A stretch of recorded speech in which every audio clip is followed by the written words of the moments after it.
SA leader Mmusi Maimane wants former Eskom CEO De Ruyter to name and shame and give proof.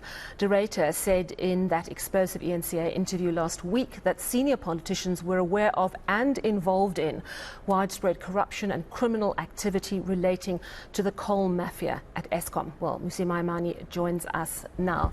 Mr. Maimane, thank you so much for your time. You know, what you're trying to get sounds quite similar to what the ANC is asking for. They also want to know the names, the people that De Ruyter is referring to. They also want to see proof and evidence. Are you and the ANC pretty much on the same page on this particular issue? Good evening, and good evening to fellow South Africans. I think more crucially, it's worth our while to remind ourselves that when the president appeared before the Zondo Commission, he made it quite clear that the ANC is accused number one. So I don't think we could be on the same page regarding corruption. It's just an exercise in deflection. My fundamental issues here are, as far as PRECA is concerned, Mr. De Ruyter is compelled by law, when there's corruption over the value of 100,000, that he must report it to a police station. But furthermore, I'm asking for the confirmed now Minister, Pravin Gordhan, who this matter was spoken to, because if people find themselves in a conversation about corruption, that to me is tantamount to collusion. And therefore, Mr. Pravin Gordhan must be able to appear to the nearest police station and also confirm the details of this corruption. Now, given that Mr. Gordhan is also a minister in a cabinet, I would assume that given the nature and the stakes of what load shedding is, as citizens all over the country are spending days in the dark, that this matter should have been reported to cabinet and the president should ultimately be informed. So I'd like to know what actions were taken and what forms of accountability is going to come about. I genuinely ask that when we fight corruption, we must fight it, and I've committed that money must be returned back to the coffers. So just on Pravin Gordhan, I'm just trying to understand, what do you know and what do you suppose happened? Because it's so confusing, because we know that the coal mafia, for example, has been reported to the police, has been investigated. We've seen arrests. We've also seen concern that some people are just let off the hook. But regarding what De Ruyter said in that interview about high-level political involvement, his allegations, he did not name names. He didn't mention the name of Pravin Gordhan, yet you're mentioning it now. Do you have proof that Andre De Ruyter spoke directly to Pravin Gordhan, or are you presuming that that is what happened? Just take me through that. Well, based on what's happened in the last number of hours, Minister Pravin Gordhan himself has confirmed that, in fact, that he was the one spoken to, and ultimately, as the Minister of Energy, you can't have people committing treasonous acts inside such a national key point and for no action to be taken. He makes the statement as if these are illusions that Mr. De Ruyter is putting, whereas in fact, South Africans aren't under an illusion that the lights are not on or that money has been stolen, or as the recent budget indicated, that we are bailing out Eskom. It's now time that we rather stop talking about conjecture, etc., that the police get involved, a thorough investigation is put on the table, and ultimately that those with evidence must be compelled to come and bring it. That's what South Africans are demanding, and that's what the fight of corruption requires. We saw it in eNCA. It was the same. We started with a criminal case and then proceeded to hold President Zuma accountable. I will do the same ultimately to this particular government, and certainly with Mr. Gordhan and Mr. Ramaphosa must be accountable. They must give evidence to the people of this country. I mean, it's interesting because you're saying that there's a legal requirement compelled by law. This information has to be reported to the police, and you're just looking for that proof, essentially. But the ANC is also saying, look, show us the proof of what exactly you're alluding to. Where do we go from here on this particular issue? I mean, it's really set the cat among the pigeons, and it's just creating a great deal of confusion and anxiety, and let's face it, anger, while we're in the midst of an electricity crisis. Yeah. And, you know, Sally, when I started the 10-point plan, I said one of the issues to fight is about corruption. And now the steps we go from here is that a case number will be issued to me. An investigating officer will be allocated to the case. Third, for that, it's not upon Mr. De Ruyter or anybody else He has made the allegation. PRECA compels him to give a supplementary affidavit substantiating his allegations. Evidence must be sought.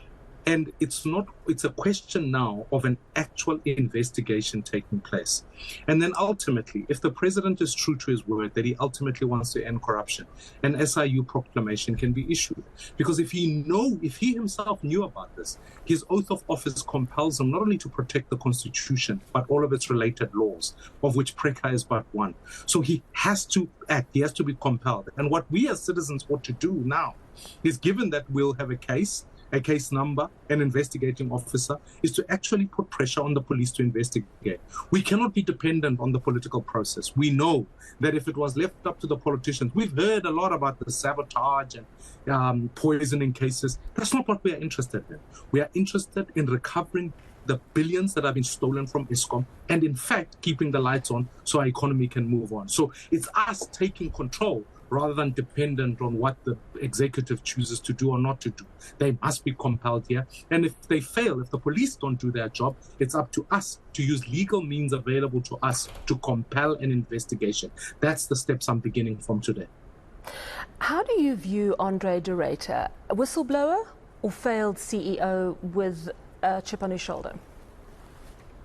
Yeah, I think both those things can be equally true. If he failed as a function, the fact of the matter is that, objectively speaking, we've had the longest stint of load shedding under his leadership. Whether those are historical factors or not is but one thing.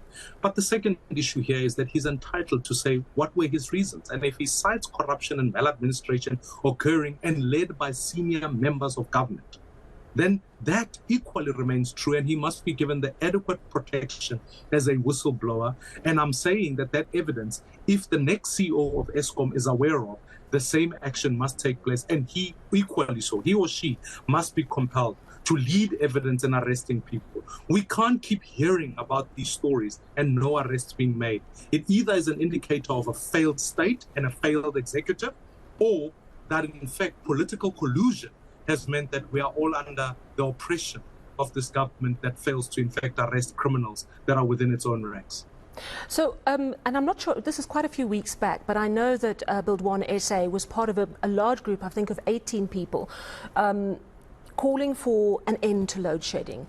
It was also calling, my understanding, for the 18% increase, which is due to happen in April, for that to be scrapped. So Eskom gave out its replying affidavit, I think it was today.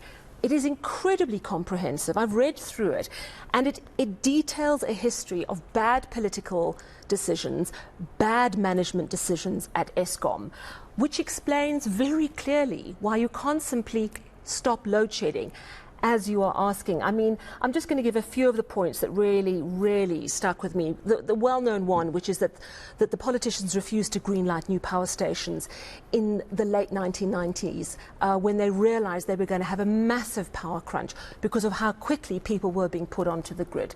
Politicians said, no, we can wait a bit. The former CEOs, Koko and Molefe, blocking independent power producers from getting onto the grid. They said absolutely not. From 2015 to 2017, Eskom is saying that is one of the single biggest reasons why we're sitting with load shedding today.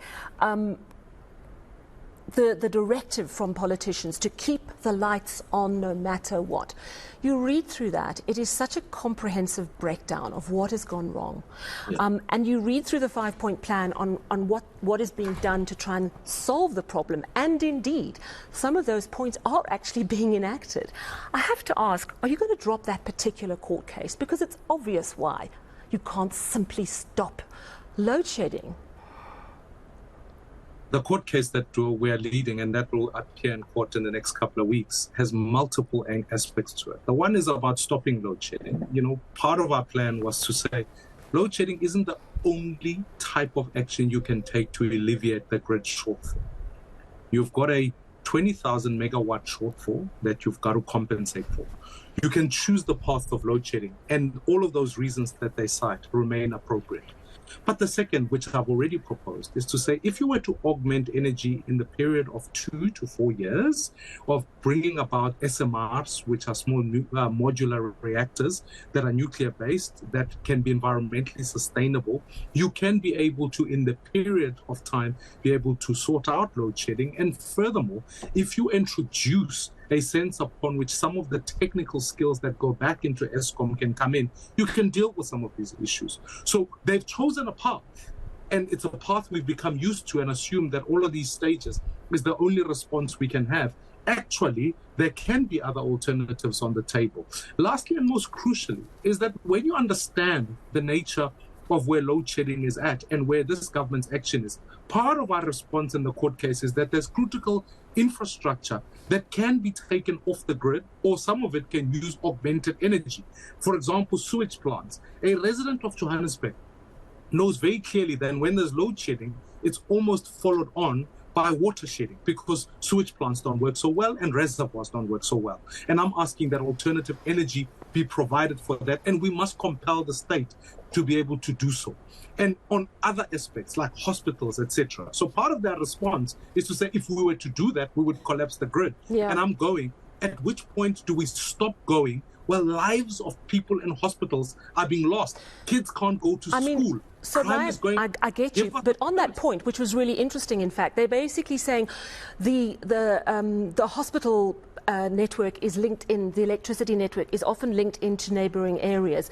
So if they did that, there's like over 3,000 hospitals. It would be so very difficult because huge areas, huge neighbourhoods would then be exempted from load shedding, which would mean the rest of us would be sitting in sort of stage 10, stage 11. Are you saying that that's probably what we should do then? No, what I'm arguing for is that if you introduce an opportunity to introduce, again, I come back to SMRs, I come back to the fact that we've hosted multiple events in the recent while. Most recent, when I look at the city of Cape Town and their hosting of the Cricket World Cup, not a single day did lights go off at Newlands. How do we achieve that for a sports event with alternative generators, with all the funding that goes into it? Yet we can't do it for hospitals, for clinics, etc.